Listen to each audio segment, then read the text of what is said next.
దేవుడు నిన్ను పిలిచిన పిలుపు ఏమిటో ఒకసారి గుర్తించు. దేవుడు నిన్ను పిలిచిన స్థలం ఏమిటో ఒకసారి జ్ఞాపకము తెచ్చుకో. నోవహును దేవుడు నినివే పట్టణానికి పిలిస్తే తర్షీషుకు వెళ్ళటానికి అతడు టికెట్ కొనుక్కొని ఓడలో ఎక్కి, ఓడలో ఒక బాధ్యత లేని నావికుడిలాగా, బాధ్యత లేని ప్రయాణికుడిగా, కనీసం అక్కడ ఆ ఓడలో ఉన్న ప్రతి ఒక్కరూ తమ దేవుళ్లకు ప్రార్థన చేస్తున్నా కూడా ఒక్కడే ఓడ అడుగు భాగమునకి వెళ్ళి నిద్రించిన నిద్రపోతుగా కనపడుతున్నాడు. దేవుడు పిలిచిన పిలుపు ఎక్కడికి? నీవున్న స్థలం ఏమిటి?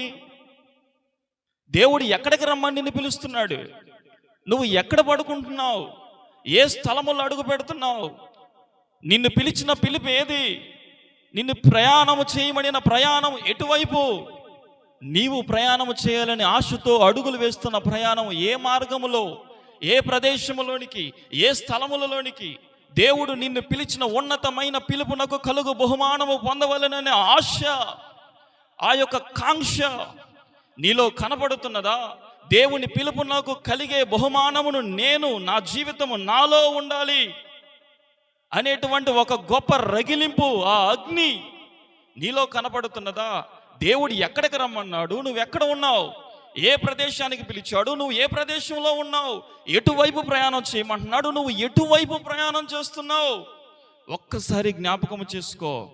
యోనా నిద్రపోతుగా పిలవబడ్డాడు.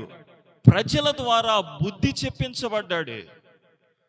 ప్రజలే యోనాను పిలిచి, యోనా ఓయి నిద్రపోతా, నీ స్థలం ఇది కాదు, నీవు ఉండవలసిన పొజిషన్ పడుకొని ఉండటము కాదు, నీ కనులు నిద్రపోయేటట్లుగా ఉండకూడదు, నీ మోకాలు నేలని తాకనిదిగా ఉండకూడదు, అది మోకరించి ఉండాలి.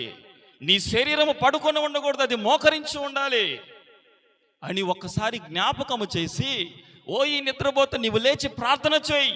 ప్రార్థన అలవాటు లేదు, ప్రార్థనా భాగ్యాన్ని మర్చిపోయావు, ప్రార్థించాలనే బాధ్యతను మర్చిపోయావు, దేవుడు నీకు అనుగ్రహించిన బాధ్యతలన్నింటిని నువ్వు మర్చిపోయావు. లేచి మోకరించు.